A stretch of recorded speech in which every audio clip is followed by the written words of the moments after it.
Okay, are we live? Oh, finally. We're doing a cold open. We're doing a cold open, everyone. Am I too loud or am I good? Hello, Darlene. Nice to see you here. Hoogan's doing good. You know, he's spunky. He's acting normal. He's only had a couple of itchies and irritations. Thank you for asking. He is struggling with general society. He's in internet fights. He's gotten into political battles this week with a lot of people at the grocery store. You know, he's late on his mortgage, but other than that, he's trying his best. I'm actually looking at some notes that I had made for this episode. Things didn't go as intended, just like last night. I had intentions and they did not work out. I had another guest scheduled that had to ditch on us, and that sucks. But they had a really, really good excuse. And she's probably going to join us. Hold on one second. I'm letting her know it's fine. She's probably going to join us later. Or later in the week, probably. She just got off a plane and she's going through it. You know, plane life is rough. She had to sit next to a screaming toddler the entire flight. She works in, she used to work with GEDmatch. And she is not from this state. I don't see her that often. She just moved. So we were going to launch into a live from the airport situation, but now her phone is dying. So I totally get it. You know, it was a last minute thing. But I do have an exciting announcement. We have a guest coming next week that a lot of you guys know and love, and some of you don't care for, so you might want to skip that episode. Or stick with it because you might end up enjoying this person. You know, I personally find them to be super fascinating, very, very helpful. They helped me with some Massachusetts cold cases I was looking at, specifically Karina Holmer. Let's not they, them, HDTV, LBGTQ. You guys know Papa. So Papa's going to be coming on. And I talked to him today, and he's very excited. He's got a trip that he's also on. So when he gets back Tuesday or Wednesday, we're going to set a time and a date. Now, here's the thing. I don't know if we're going to do it live or we're going to pre-record some of it, but I'm calling it Everything But. And it's a series that I'd like to do. I don't know if I'm going to do them all in a row or once a week. We're kind of figuring that out. But I'm going to be having some guests on who are specifically known or perhaps infamous for one thing, and we're going to talk about everything but that thing. So if it's someone who was on a TV show, we're going to talk about everything but the TV show. With Papa, we're going to talk about everything but FKR stuff. I have one guest who's coming on who's very well known for comedy, and they've already agreed to come on and do it. It's probably going to be about 2 weeks, though, because they're on tour. And we're going to talk about everything but comedy. And the idea is so that you can get to know these people for things beyond what perhaps they are known in the internet world or beyond social media, sometimes in just the world for.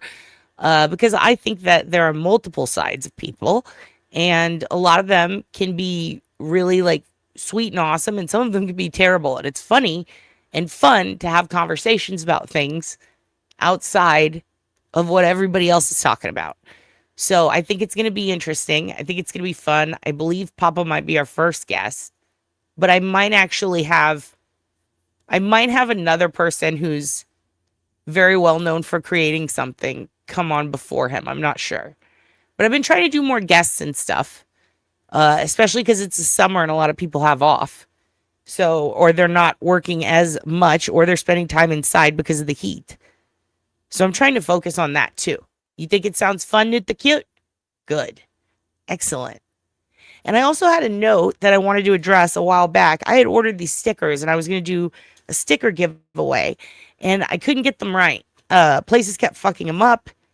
And then when I finally got the ones that I wanted, I went to a comedy show, and I'm not going to say I accidentally gave them away. I got a little crazy and I gave a bunch of them away, and I didn't have enough, so I have to order more. But I do have a bunch of comedy swag stuff that's brand new, that's really cool, that they give us like in the green rooms and stuff. And I was thinking of making a swag bag. And I want to do two things because I have enough for two or three of them. And it's like really cool stuff. Some of it is like media from comedians, a lot of stickers, notebooks, things like that. Like the knickknacks they give you, the fun stuff. I've got a coloring book from Skankfest. I've got tarot cards from a comedy festival. And I was thinking of making two bags. And one I just want to give away. And I'm going to put all the people from the sticker stuff in the second one. And also maybe we'll do like a quiz thing, like a true crime quiz thing. And we'll add a couple of people in and we'll do a giveaway that way. So we'll raffle one off, or I guess like not raffle, just pick one out of a hat. And the other one, I want to put everyone who's a channel member in it and just pick a person. And I think that would be really cool. And I think that would more than make up for just a couple of stickers. So yeah, I had it in the works to where I wanted to have 5 separate stickers. I ended up with 2 that I settled on. One of them is, I just gave them away, and I'm sorry. That was an accident. Really, I left some on a table. I didn't expect everyone to take them all, and they did. But I reordered those, and then the second one I'm actually going to be putting in the store soon. I just have not been doing that, so that's a little update on that. So. Also, it's very nice to see all of you guys. Would also be cool to do like an auction at some point, and then all the money can go to an organization that is amazing. I was actually thinking of doing that because I do have some other cool, I guess you could say like memorabilia that's from my eBay store that I was thinking some of you guys might like, especially the Lane, because I'm not into the spooky dooky, the moon shit, the crystals, the witch shit, but you guys are, especially you, witch, she's a witch. So what I was thinking is doing that, and kind of like how we did when we made the box for Uncle Francis. I'd like to do something like that for Nicole because she just had brain surgery and I'd like to help her out. And I'd like to do that. I want to wait a little bit on that so that when the donation she did get, like I want to wait like a week or two because a lot of people, they don't realize like when someone gets a GoFundMe and they're like, recovering from some trauma or something or like a surgery or something, takes a lot of care. And it's usually like a week or two after they run out of money where it's like that's when they're struggling. So I really want to like get on that. And I want to put something together that's really nice and really amazing. So I'm working on that. And yeah, I think we're going to do some stuff like that in the near future. I've got some, because dude, brain surgery is insane. Like that. It's so much to recover from. And it's long term. It's not something that like you get well in a week. It takes a few months. She's going to be out of work. So I really want to get something nice together for that. Not saying everything else isn't nice, but like, I want to get something big. I want to call some places and see if I can get some, something really cool. I'm going to be trying to get comedy club tickets secured through this, one specific group that has clubs all over the country so that no matter who wins, and they have clubs overseas, so that no matter who wins, they can use them. So that's the idea. Mom had an aneurysm at 34 years old. Thankfully, she survived. It was insane. My neighbor had one. She came over. This was when I lived in an old apartment complex. And she said, yo, I have a headache. Can I have some Tylenol? And I was like, yeah, totally. And I give her some. And the next day, the ambulance is there. And I'm like, what's going on? And she's going to the hospital. Full-blown vegetable state for like months. Had to learn how to talk and walk again. Had to have her mom move in. I saw her mom moving stuff and I ended up helping her and talking to her about it. And as we're moving her daughter's stuff, she's telling me about it. And she's like, she had a headache. She goes in. She had an aneurysm and an angioplasm thing. All at once, like something burst in her brain and it just full-blown dilapidated her, like mentally, physically. And she was a woman who like, she worked in editorial shit at the newspaper and she was like very well known, fantastic writer. And she had to learn how to like read and write again. It was so sad. But here's an incredible story. That was over a decade ago. I saw her recently. And I was like, oh my God, I'll call her Kay. I was like, Kay, oh my God. She was walking without a cane. She was talking. She remembered things too, which was weird. Like, she remembered stuff from like that night. And she told me how like she could basically, she remembered everything and could comprehend things and wanted to talk, but she physically couldn't. Like, something was stunted where when she would try to, it wouldn't work and she had to go through therapy again. And like, she did have a bunch of words that she had to like, she had to learn how to put words in order. And we ended up having a long discussion, and it was almost like before the aneurysm, it was almost like it never happened, except she had a mild stutter. So it was very amazing, the recovery and how far she's come. Now, Nicole seems to be her old self. She seems to be like talking, and, I'm so happy that she seems okay. Like, as far as recovery goes, she showed me her scar. Fantastic job those surgeons did. I hope she doesn't mind me saying that. Fantastic job. Kay was your mom's nickname? Whoa. Yeah, this girl, I'll just call her Kay, but that was the first letter of her name, so that's why I thought of that. But yeah, that girl is amazing. And Nicole seems to be recovering good, from what she's told me, but it does sound like it was, that sounds rough, right? Getting a brain surgery. And and a stroke is what killed, oh, poor C. Smith. Kay is such a beautiful name. Also, all the sweetest women are named Kay. You're never going to meet a bitch named Kay. It's always going to be like, oh my God, go talk to Miss Kay about getting yourself enrolled in the potluck. Miss Kay's going to be bringing all the meatloaf. Don't worry about meat, honey. She's handling all the fancy, expensive stuff. Oh, Miss Kay, she's over there with the lanyard. She'll get you signed up right away. Oh, you just go talk to the hall monitor, Miss Kay, and she'll go ahead and find you which room your student's in. Kay is very helpful. Kay is always... Oh, she did, C. Smith. I love that. Aw. What was she like? She was feisty? Yeah, K's have lanyards, but they're not annoying. They don't get mad with power with their lanyards. Miss K is the backup that you go to because the Jen McCabe lady yelled at you. And Miss K is going to make you feel better. Miss K is also a very good school nurse name. Very nurturing. Katerina, you know what's crazy, C. Smith? My bio dad, his name for me was E. Katerina. That's what he wanted to call me. My mom named me Catherine and would say we originally intended E. Katerina. And the E, because of some, I don't know if it was like a figure skate. I don't know. I think that's just how they spell it in Polish. Dude, the school nurse was always sweet. Except sometimes the school nurse is like, get out of here, you're fine. But it's usually because the kid is fucking faking it all the time. So she has a right, So I don't have a ton of time tonight. Eastern EU kick ass. Yeah, right? Eastern blockers, dude. Eastern blockers. Beta blockers. Also, the current thing I'm raising money for is Hoogan's Lump Fund. Just want to remind you guys, somebody sent me $5, which I deeply appreciate, but they sent it to the old Venmo. That's my bad. I'm going to go take off all that old Venmo shit that's linked. And that is gone now because that account is no longer functioning. So I just want to remind you guys, like, thank you, but please don't send money there. It's just HoogansDad on Cash App and PayPal. Please don't send it to Venmo because I don't want you to lose money. And then we've got Oblivious Benson at Buy Me a Coffee. Also, it just occurred to me, I had a lady named Kay who was like so fucking helpful at Walmart one time. Like, I had to take some shit back. It was Christmas. I bought the wrong thing. And I remember taking it to her, and the other lady wouldn't accept it. And a woman named Kay stepped in. And I remember saying something like, okay. And she turned around and she goes, oh, I thought you were talking to me. And I love that. I giggle. I giggle like a little bitch. Okay.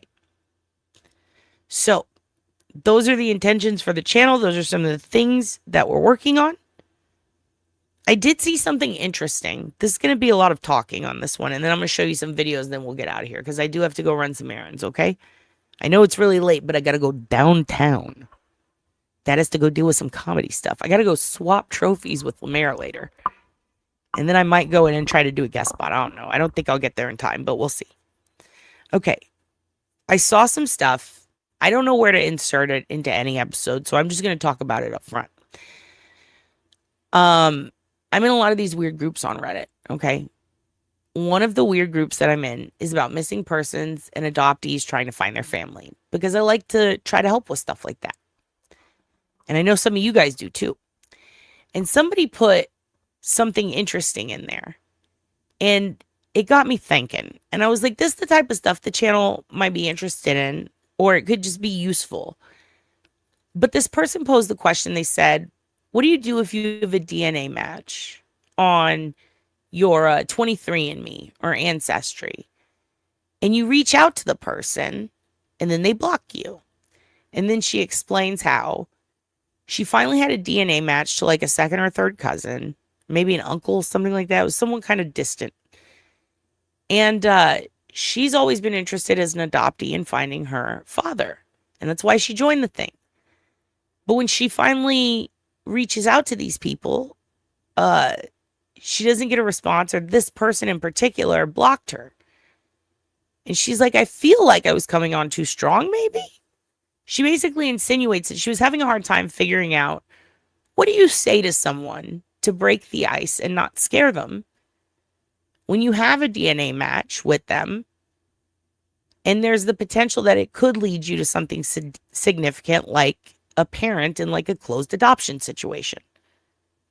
Because a lot of people take a look at that. And this is, a lot of the comments I read were very eye-opening.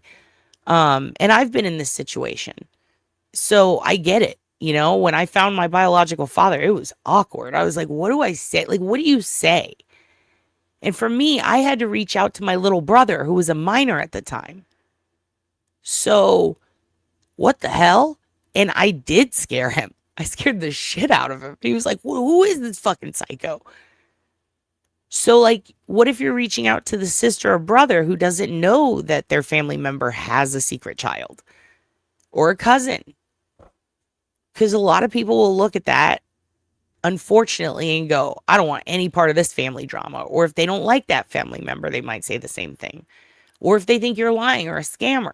Like, what do you say to break the ice? And I thought, this is such a good topic.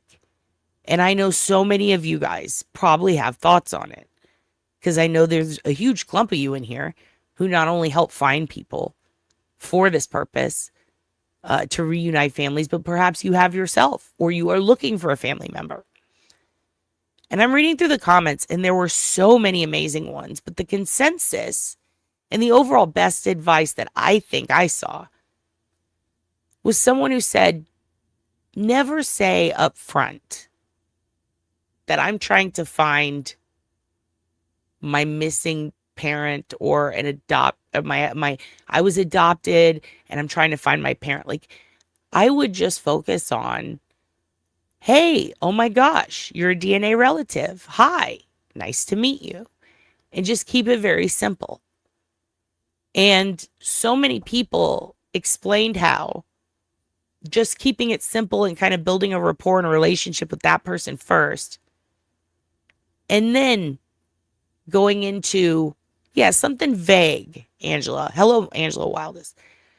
Then launch into it later. Not even in the same message, or if you talk, like, just give it time. Eventually you can say something like, why are you on Ancestry? Or why are you on 23andMe?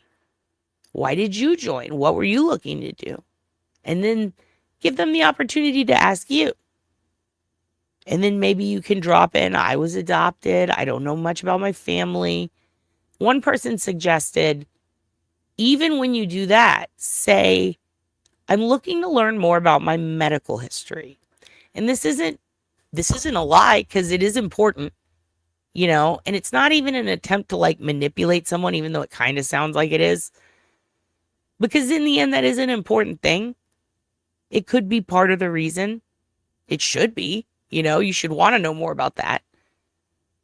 But it's also a reality that kind of reminds the other person that you're human. And that there's fundamental things about our biology and our genetics that can really affect us in the future. And that there's other reasons to be helpful. You know, to not immediately ditch this person and just stop talking to you, you know? So I thought it was all very interesting, and I wanted to, what? Sorry. Oh my God, this is too low. How do I raise it? There. So I want to ask you guys, what do you think? You're sending a message to someone and you want to break the ice in their DNA relative. What's the first thing you say? Regardless of your long run intentions, what's just a good way to do it? I'm very curious. And have you done it? And what was your experience like? And if you want to call in and leave a message on the Obology line and tell us, you can do that too. I'll even put the number up. In fact, I'm going to put the number up in case you want to call in and tell us. Let me just pop that up right here, right quick. Give me 1 second. You don't have to apologize. But also, let me open my Google Voice because I have to turn it off so it doesn't ring during. Well, you know what? Fuck it. If you want to call in and tell me what you think about that, please do. Please do. Oh, C. Smith. Well, I'm glad you were with her, right? I'm glad. That's even though it's rough, it's a good thing. You got to be there. Some people miss that moment and it haunts them forever. And, you can't be too hard on yourself. Just, if you did miss it, but I'm glad that you were there. That's a very good thing that you got to see Miss K before that. Epigenetics. I actually don't know what that means. I see epi, and I'm like, root words. Epigenetics. Epigenetics. Let's learn a word today.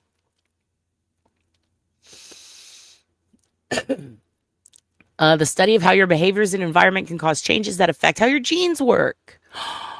Unlike genetic mutations, epigenetic changes do not alter your underlying DNA sequence. Instead, chemical tags attach to your DNA or the proteins that wrap around it, turning the genes on or off. You know what's interesting? It is real.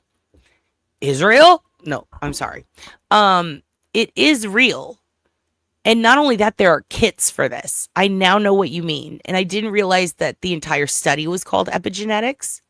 And I'm sure I've heard it before because I watched this entire, it was a documentary and I watched it over COVID. I want to say it was about, was it? The producers were like either the New York Times or like AP. It was an interesting thing because it was run by a news network, maybe even like Nightline, but it was produced by it and it was a documentary series. I will have to go and find it. But they talked about, each episode was about something different. One was about people who get poop transplants. And they get these fecal transplants and it cures shit.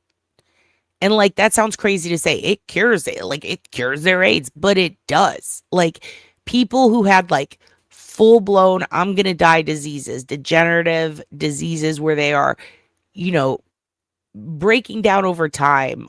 People who have chronic ailments, they've been told you have 6 months to live. People with lupus, actually, Darlene. He can get through it. I have faith in him. Yes, he can. But Darlene, you talk about your lupus. There are people who have lupus who go and get fecal transplants and they report back that they're not having any of the symptoms anymore. And what they do is they literally suck all the shit out of your body, all of it. And then they replace it with healthy poop. And this whole episode was about your micro gut biome. And then the people who sell their poop. And guess where this got invented and where they do it? Boston. And it's not only that, it's helping with all this other stuff. This one lady was cured of Crohn's. Literally her Crohn's went away. She got her ulcers patched up like a fucking tire. I'm telling you, our bodies are cars. Our bodies are cars. Our bodies are early 2000s Honda Fits or Civics. Because our bodies make noises that are sometimes unidentifiable. The longer you have your body, the longer the longer you're going to start to experience new symptoms and that are harder to get rid of and more expensive. You're going to start making noises. You're going to be like, what's that? You're going to start leaking fluids. That's the worst. And you're like, uh-oh. Uh-oh. What are these fluids just leaking out of me when I laugh or cough?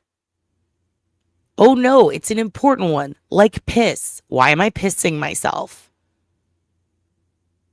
So eventually then you start to notice new smells. And you're like, oh. Uh-oh. What is that? Oh no. And then eventually you realize insurance. I gotta stay insured because I'm starting to fucking break down. Just like a car. We need to look under the hood and find out what's going on in here. Mama might need an oil change. Okay? And also lots of people ride on. I apologize. I took it too far. The gut microbiome is fascinating. It really is. And after a while, it's like redo the interior. Okay, let's take your poop out and put new poop in. And for some reason, it's helping. For some reason, it's working. So anyway, in the same series, the most fascinating episode were genetic kits. People will send kits to reverse or alter genes at home. And a guy who's like, I'm going to reverse this gene and I have an addiction gene. So I'm going to do this and I'm going to do that. And they're like, you're like 27 in your garage and you're high and you're surrounded by like, Grateful Dead memorabilia and surfboards. And you're playing with altering your own genes? Where did you get this kit? And he explains how it's totally legal. And then they start going into these kits and what they can do. And then they go into the higher level of people who know what they're doing when they're actually working around genetic alterations, if you will, or epigenetics. And it's just fascinating because this one guy, he's the letter C or like a J, like his body's completely curved.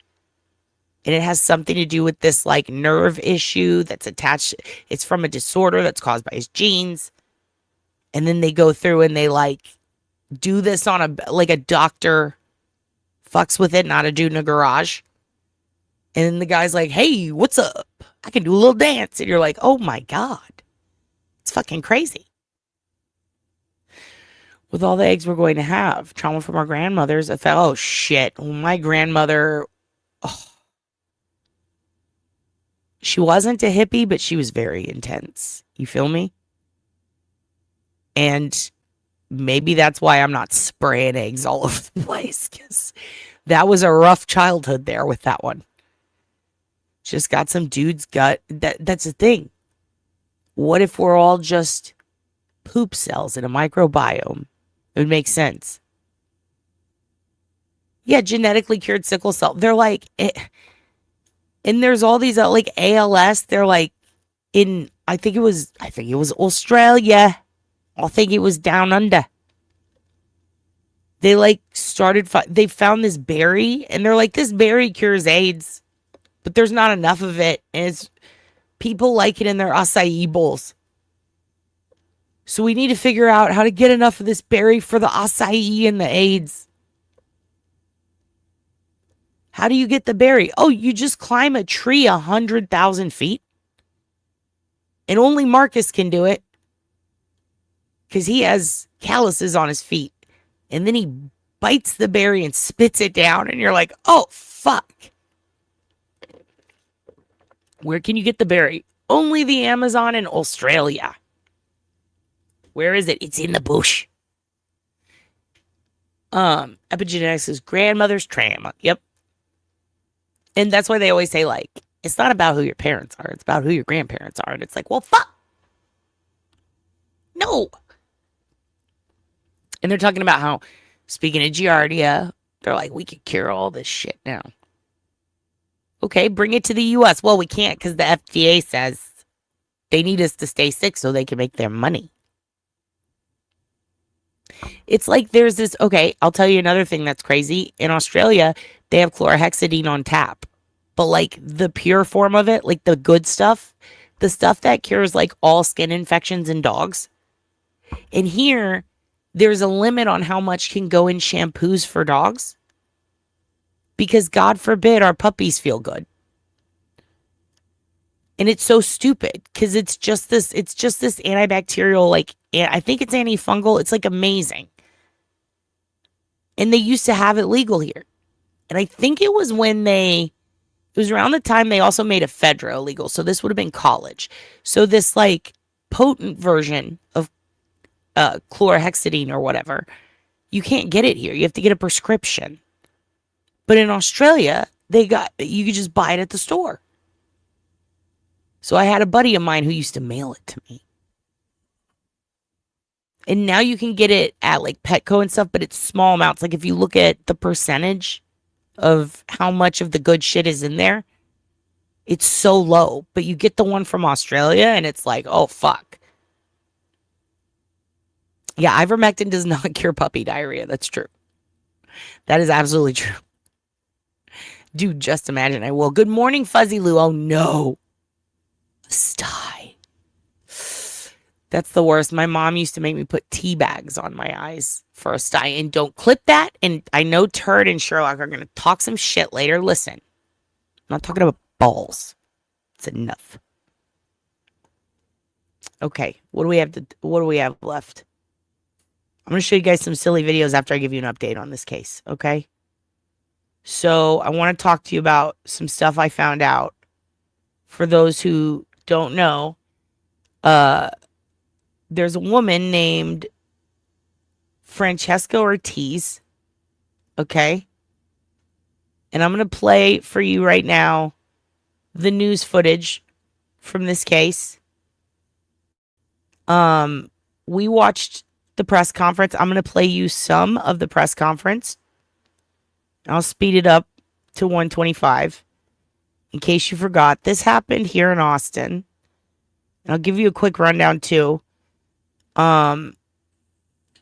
There is a woman who your mom teabagged you. Yeah, pretty much. Absolutely. She's like, put it on your fucking eyes. And I'm like, oh, teabag my eyes. That's going to give me more fucking styes.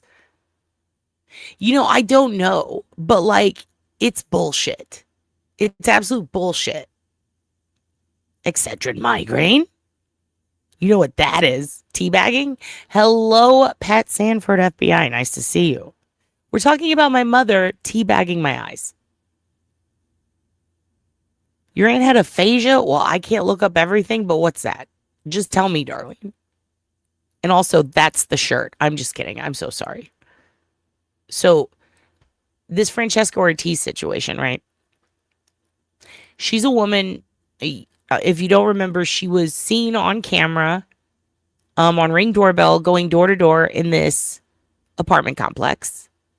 And then the next day, in the middle of the day, at like 1 p.m. or something, she's outside and she's dead, deceased, and she was brutally apparently beaten. Like it was bad. The police describe it in a way that they don't describe many murders here. They explained very, very carefully. They were very careful with how they worded it. But the person who did this was a monster, they said.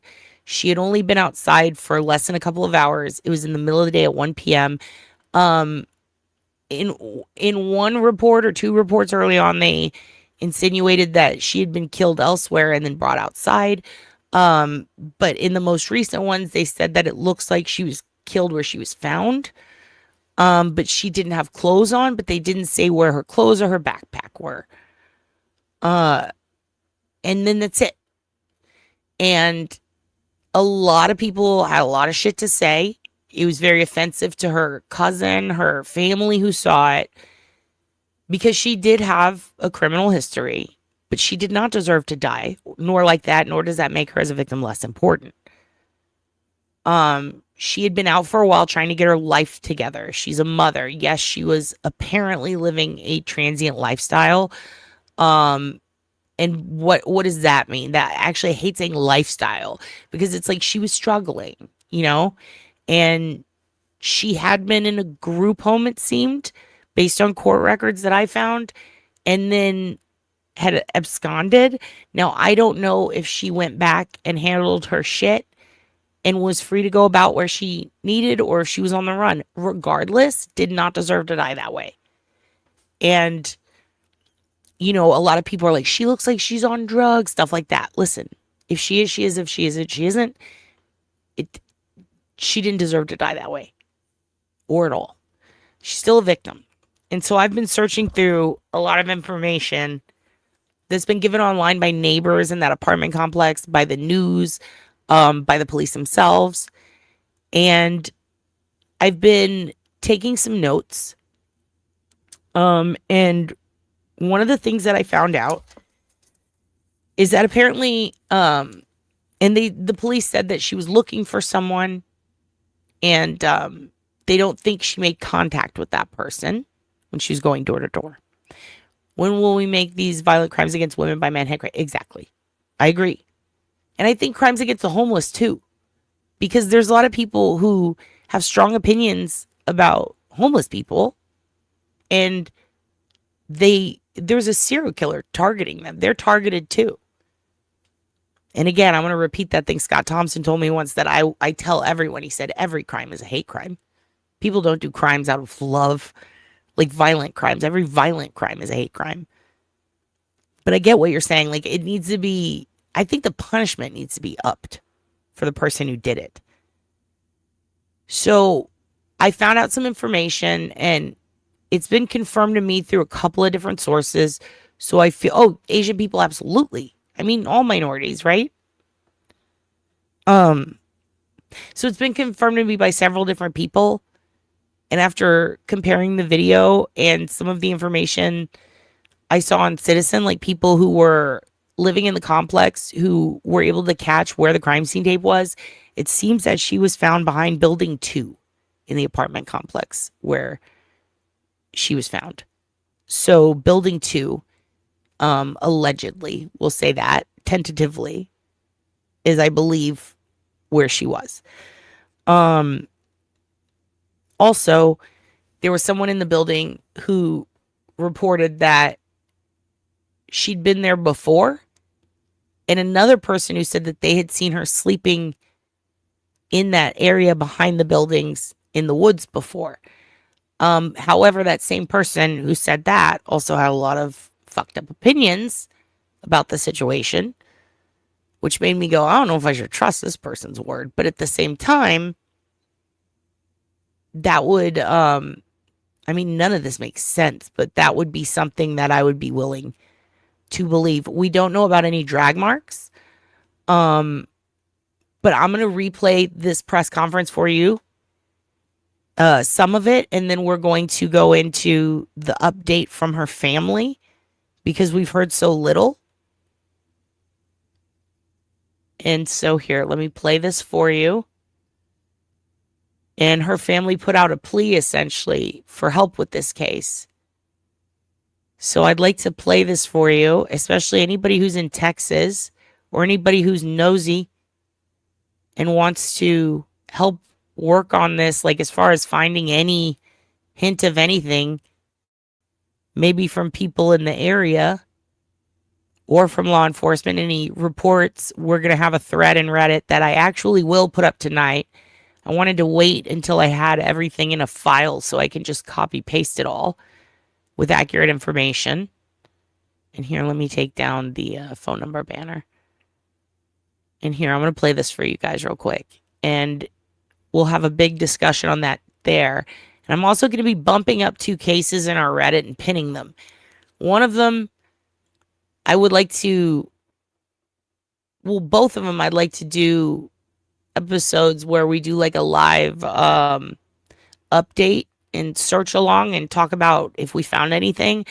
I don't know if I'm going to do that here on members only. I don't know. I do have to do something for members only, so maybe one of those.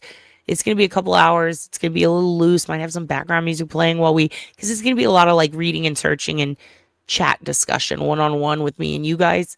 And I can bring you guys up here to kind of like give your opinions or if you found anything. But those cases are the Frosty Austin case. Trying to identify and find that woman, her real identity. And the other is the grave robber case with the special effects bag. So I'd like to go more in depth on those. I'm going to do one for the diseases and med allergy. Dude, you should, Darlene, but also look into fecal transplants. Hello, Auntie Ree. Nice to see you. So, I'm going to pop this up, and we're going to have a thread for this one too. And I'm definitely going to be doing a members only for this one because it's very sensitive, but also like I want to do one where we all kind of collab and come together with anything that we found. And I want to show you guys, okay? All right, here we go. Everybody ready to go? Okay. Good morning, and thank you for being here. My name is Mike Early, and I'm an assistant chief with the Austin Police overseeing investigations. First, I want to recognize the important role our community continues to play in homicide investigations. Time and again, we see how tips, video footage, and information from the public become critical pieces that help move cases forward and bring clarity to difficult and complex investigations. Those contributions often make the difference in helping detectives identify leads and ultimately work toward justice for victims and their families. Our homicide unit is deeply committed to this work. They are highly experienced, incredibly passionate about the work they do, and they do not stop until every available lead has been pursued. Our clearance rate in homicide cases reflects that commitment. And it is a direct result of both diligent investigative work and the partnership we receive from the community. When we share additional details and seek additional footage, it is because our detectives are continuing to exhaust every possible avenue to solve these cases. We want to thank everyone who has already come forward with information in this investigation and in others across our city. We're asking for that continued support today. At this time, I'd like to introduce Detective Israel Pena, who will walk you through the details of this case and the information we are seeking from the public. Thank you.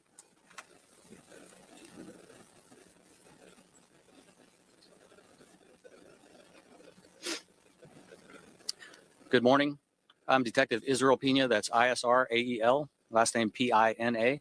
I'm assigned to the Austin Police Department Homicide Unit.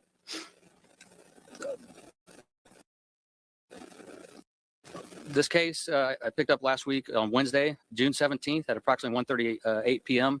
Austin police officers were dispatched to the Waters at Bluff Springs apartments located at 7707 South IH-35 northbound for a report of a deceased female. Upon arrival, officers located the female near Building 2 of the apartment complex. The female was nude and suffering from obvious blunt force trauma. The female was ultimately pronounced deceased at 1:50 p.m. by Dr. Escott. The victim was ultimately identified by our unit as Frenchy Ortiz. Homicide detectives were immediately dispatched to the scene for evidence collection, witness interviews, and video canvassing. Initial evidence that we learned during our investigation suggested that the suspect or suspects brought the victim to the crime scene location during daylight hours, which is kind of uncharacteristic for cases that we work like this. Homicide detectives were able to locate video from ring door cameras inside the complex, which captures Ortiz walking around Building 2 at approximately 11:45 p.m. the previous evening, June 16th, 2026. We are requesting the public's help with any information that they may have related to this case. If anyone has had contact with Ms. Ortiz prior to her death or have any information as to why she was in the complex, who she may have been visiting, or where she was currently living, we would like for you to please contact the homicide unit at 512-974-TIPS. You can also contact Capital Area Crime Stoppers at 512-472-8477 or on the web at austincrimestoppers.org. Again, I can't stress to you kind of how disturbing this case is for us. The manner in which the victim was located and the injuries that she received were devastating and kind of shocking to the conscience. It shocked the public's conscience. And we are doing everything we can to figure out what happened to her and why she was there. At this time, I'll open it up for any questions you may have. For homicides on Boston, is this a spike that you always see? Yes, I'll let Sergeant Sexton can answer that question. Sure. This seems to happen every year. There seems to be usually a week or two where there's just quite a few homicides all in the same time period. These are all very different cases. Charges were just filed on the one from last Monday. One of them was family violence, and the third one is still being investigated right now. So they're all very different in nature. Okay. That's correct. Can you elaborate on her visiting someone in an apartment complex? Yeah, so if you look at the video, you know, she's walking around Building 2. We believe there's going to be more video out there as people become more aware of what occurred there and they start reviewing their own. She's knocking on doors. It looks like she's either looking for someone, but supposed to meet someone. The problem is we just don't know. I don't think she ever found the person she was looking for in Building 2. So we need to, if someone was there to meet her, then we need to talk to that person. Any indication of a robbery or anything like that? No, I mean, she had items of value on her. They were not taken, so we don't know a motive yet. I don't think we're going to know that until we get to the other side of this. And you talked about the nature in which she was found Mhm. and just how terrible it was. Can you just in any way elaborate on that? Yeah. So, obviously there's some things that we want to hold back, but, anytime we find a nude female, especially in the daytime, it shows a sense of urgency there of why the person put that person, why the suspect put that person there. Naked female out in a public area where there's a high risk of being caught. And then, of course, the trauma to her body was, without getting into specifics of what happened to her, it was absolutely devastating. So. Based on the evidence of the scene, was there any indication of death, or was it large turnout between when she was found? Based off what we could determine from looking at the condition of her body, it looks like it was pretty recent that she was placed there. I don't have, within, a minute time frame, but there was indications that when she was discovered by the 911 caller that she had recently been placed there in the daytime. And just to confirm, since you said placed there, we don't believe she was killed at the same place where she was found. There's evidence that the major assault occurred at that location. Yes. What is your message to the public after something like this? And like someone else just said, 4 homicides now. Our goal, obviously the main focus of this investigation is to find out who did this. This person that did it is a monster, right? We need to get this person off the street. Part of the secondary portion of this press conference is awareness to the public, to get them focused on this occurring, the possibility of it occurring, the fact that we have someone out there, and to start looking through how they can help us, right? Basically, but awareness is the biggest key, right? We need to remain vigilant under every circumstances. Just because it's daytime doesn't mean something bad can't happen. And how important is it for neighbors to speak up when they see something unusual? Extremely important. In a case like this, this was not a witness death. This wasn't one where we had gunshots to have a hard established timeline. We need the public to review every video source that they have, to call in every weird thing that they heard that night. Obviously, something may have occurred, an interaction between the victim and someone in that complex before the 11:45 mark.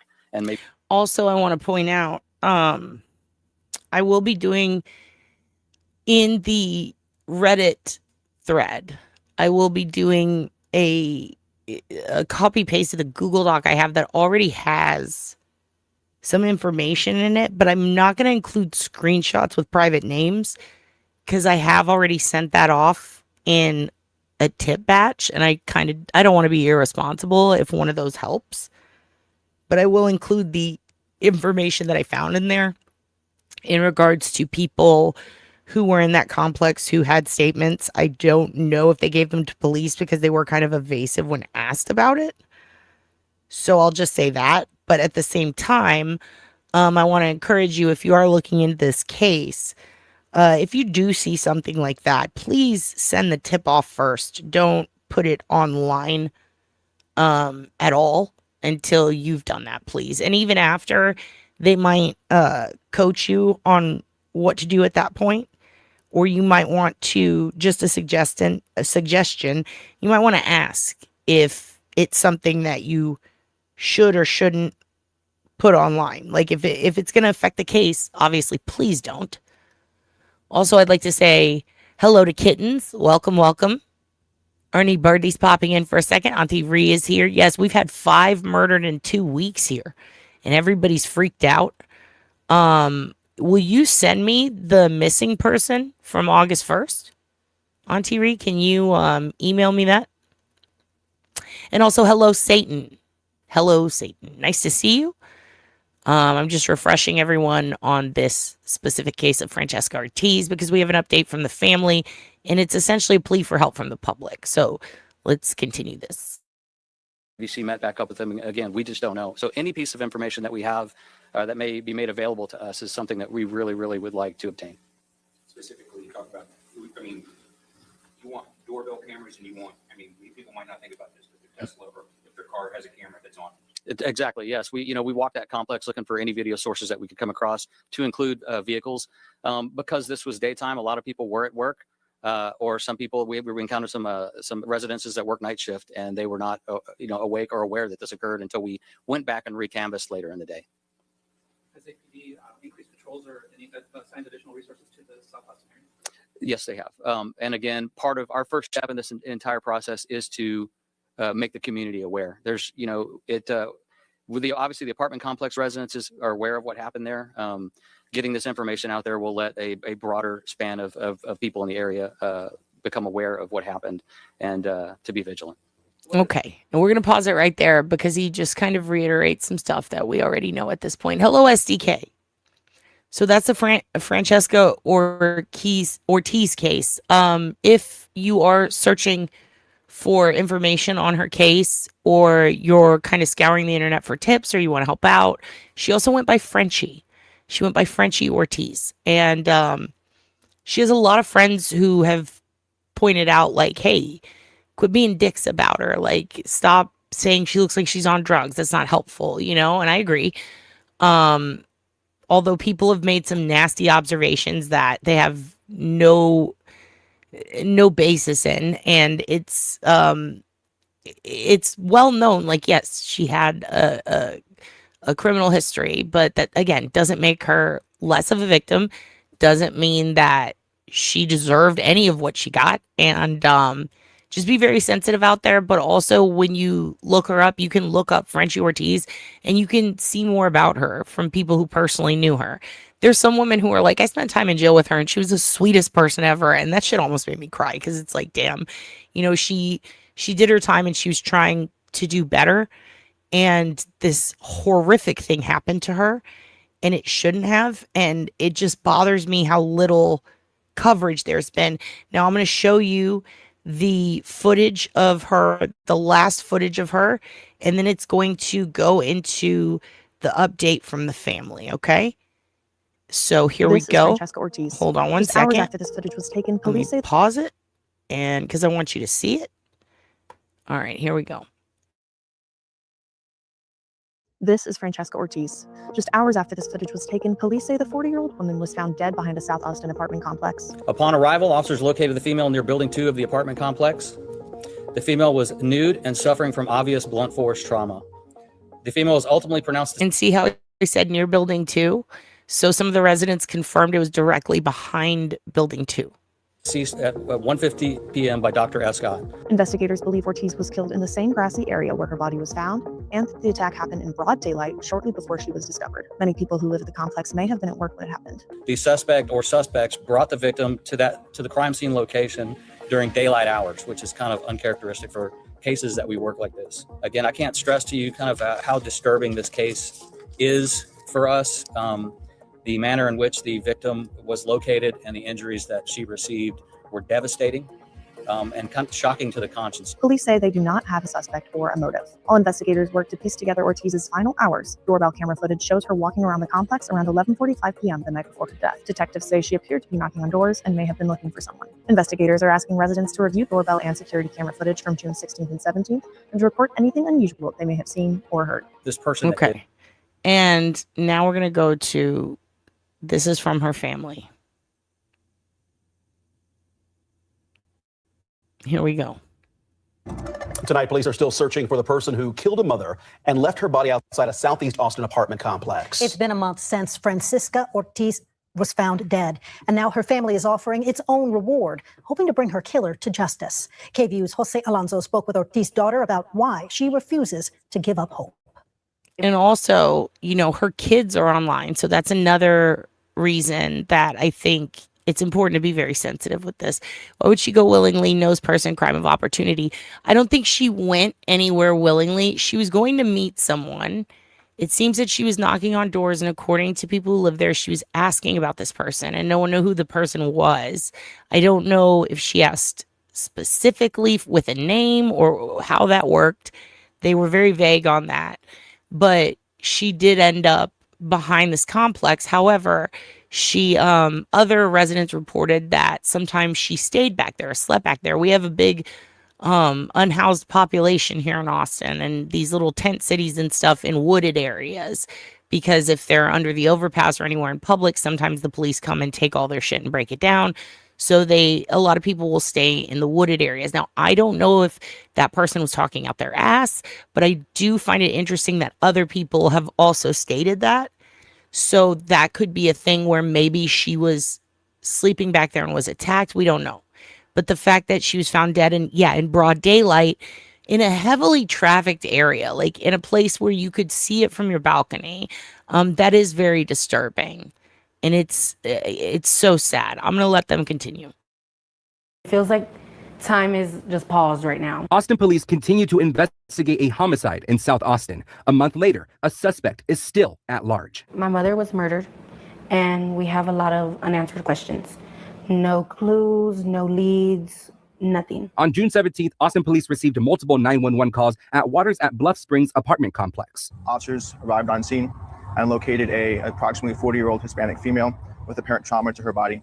That woman was Seneca Machuca's mom, 40-year-old Francesca Ortiz, seen in this security video shortly before her death. Anybody who does these type of things, they need to be locked up and put away. Machuca says her mom was a big personality, and even though they didn't always see eye to eye, there are too many memories captured through these photos. She was fun. She was crazy. When Snapchat dropped, the filters dropped, oh my goodness. She went crazy. She thought they were the cutest things ever. She loved taking pictures of herself. Moms do love Snapchat filters. I'll tell you that much. Also, hello, Lori Marie. How are you doing? Are you okay? Please update us. But not only of herself, but, with her family.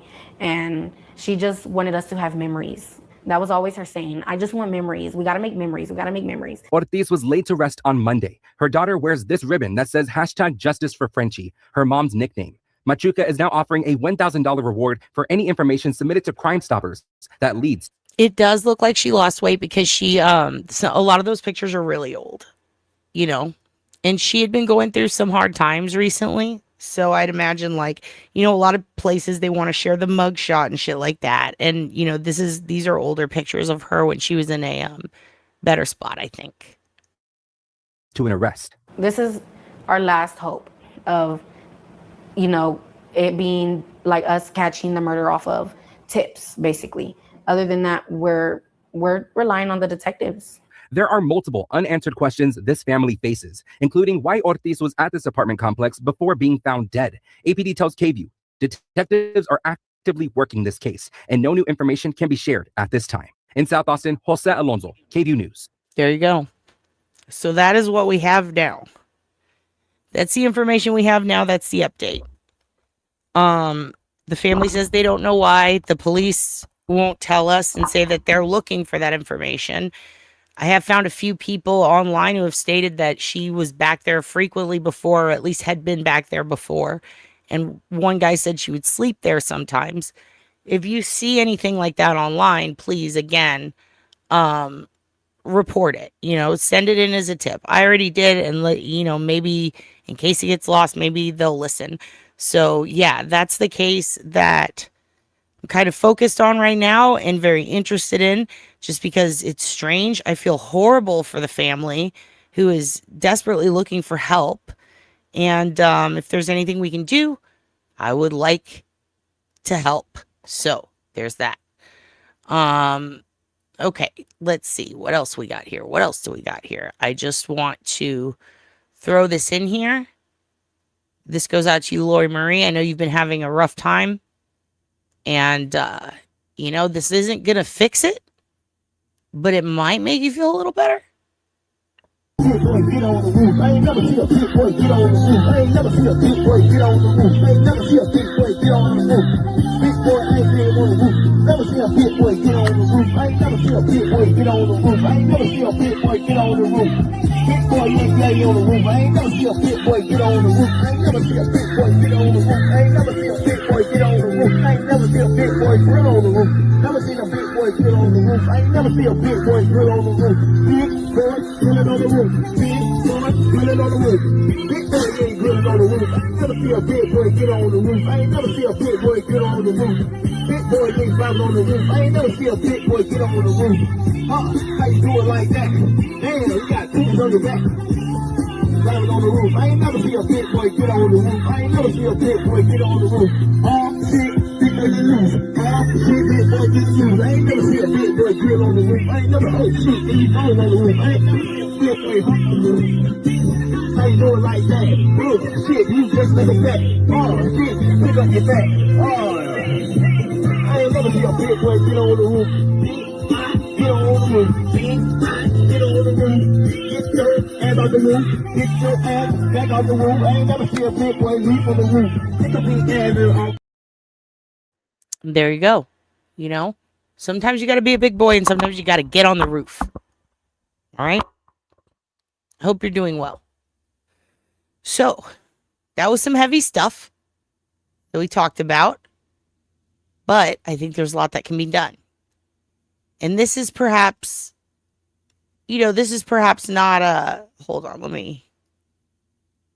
here we go. This is perhaps not in the same vein. This is a little lighter material we're getting into now, but I do have to go soon and I don't want to leave you on a sad note. You know, your good glasses. What's your prescription? Send me your prescription also. I had a long email I drafted to you last night. And then I was like, I should wake up and edit this because it might have been overwhelming. But if you, I've got a lot of old glasses. I got to send some of those to fucking Ernie, but I need your script too. You know what? Blind? How blind? Dylan blind or me blind? We'll talk. He was -5 or 6 and I was -2.5 to 3. You lost yours this morning? Listen, if we're the same script, I got you. I'm about to go mail some shit this week anyway. I'm definitely going to mail some shit to you guys. All right? And again, for anybody just joining us, I want to remind you guys, while I appreciate any and all donations to Hoogan's Lump Fund, please don't send them to the old Venmo. Please. It's closed. It doesn't work. It's, yeah, we're not doing Venmo anymore, please. I can't do anything about it either. So just please don't. I don't want you to lose that money. It's just, we're just doing Cash App and PayPal, HoogansDad. Please, don't go to Venmo. I need to put a disclaimer. So this is something that I think all of you can take with you in life. It's very important. You might perhaps know about Found Footage Fest and how obsessed we are with it on this channel. And how much I support them. I love them. And we learn so much from them and from the past. So yeah, dude, that's what I'm saying. I got Zenny and I buy direct and all that stuff. And I still have all those glasses. That's what I'm saying. Don't sleep on Zenny. It rules. Dude, stay in denial if you need to right now. You do what you got to do. Calorie binge if you need to right now, girl. Get your strength up. Get your strength up. And also, I'll send you all my old glass frames, Ernie. I finally found them all, too. I'll get on that. Just remember how to defend yourself with a cane. That's all I ask of you. Get our car now. Come on, move it, come on. My name is Mike Pasquale Sr. It's my pleasure to show you some of the several techniques that can be used to defend yourself using a cane. They're going to make an attack. So to make it, one turns around, makes you grab. Please, gentlemen. As he comes in, makes the grab to the hand. I merely move into the position like this and bring it in. So I'd like very much if one of you gentlemen would get that piece of wood that we had found in the back over there. And we're going to show you just what it sounds like when the strike is made. We're not using strength. You don't need strength. Why should I go out and work all kinds of powerful muscles? And we don't need it, because these two Lollapaloozas don't know what to expect. They don't expect that they're going to be meeting up with someone who's going to fight back. Take it from Uncle Mike. It's going to work. No fooling around. It's going to work like W-E-R-K, work. God love you. Now, just to be clear, Uncle Mike says W-E-R-K, work. This is the most hard shit I've ever heard in my life. What was that? You don't need strength. Why should I go out and work all kinds of powerful muscles? And you don't need strength. Stop working your muscles. Just hit people with a stick. He's got a plumb awesome stick. He calls it a cane. He gets it. We don't need it. Because these two Lollapaloozas don't know what to expect. They don't expect that they're going to be meeting up with someone who's going to fight back. Take it from Uncle Mike. It's going to work. No fooling around. It's going to work like W-E-R-K, work. God love you.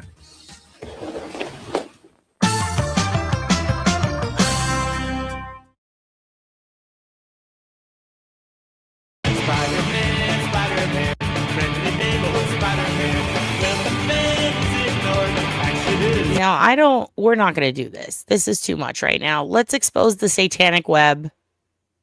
Let's expose the satanic web, and then I have to get the fuck out of here. I have to go run some fucking errands, okay?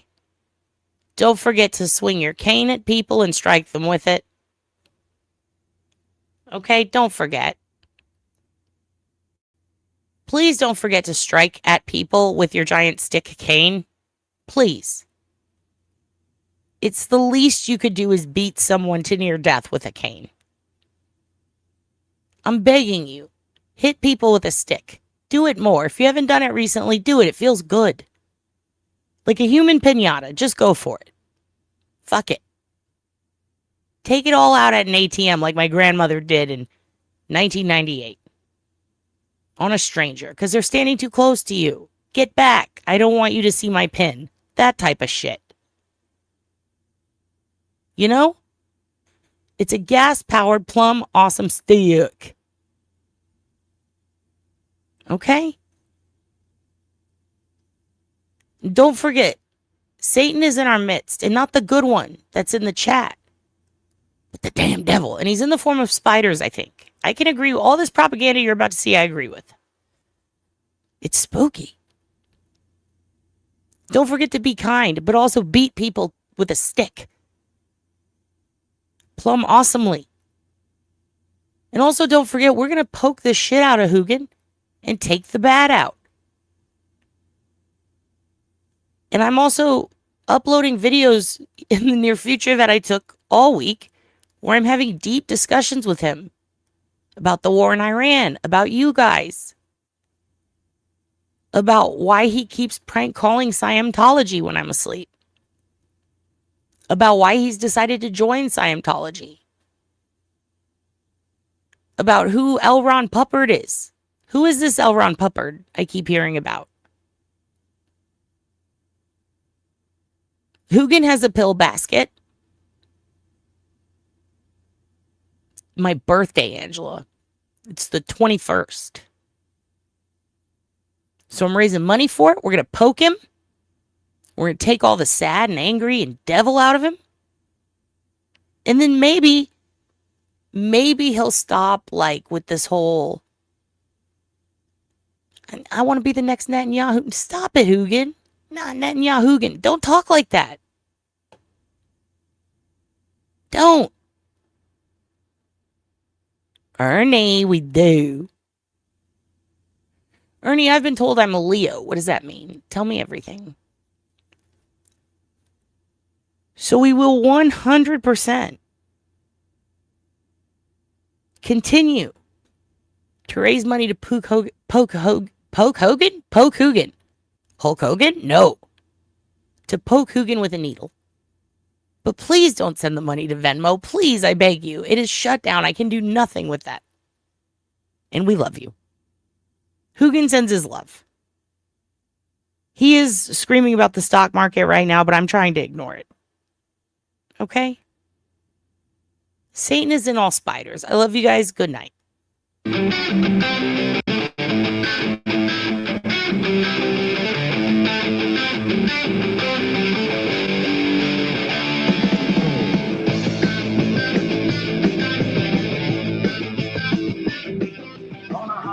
Night in the middle of June, it was more than I could stand.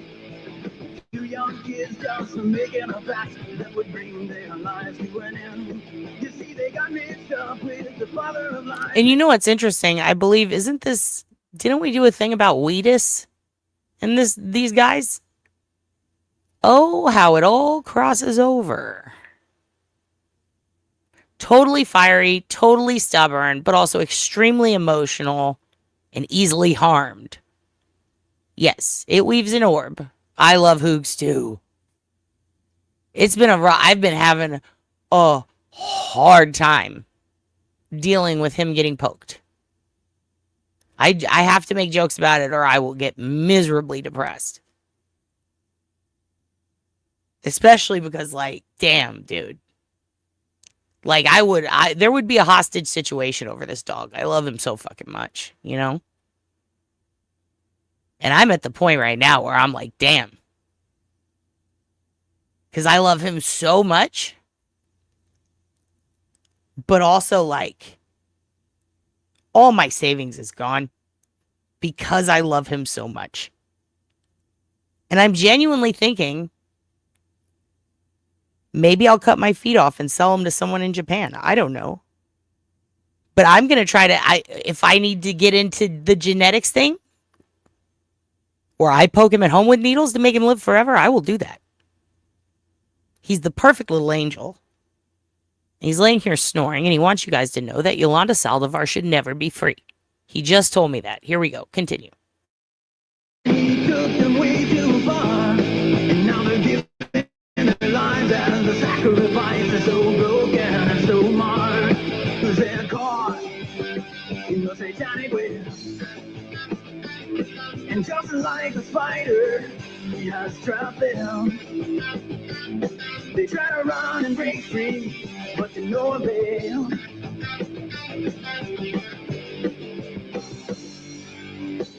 The darkness of Satanism is spreading rapidly today, especially among young people.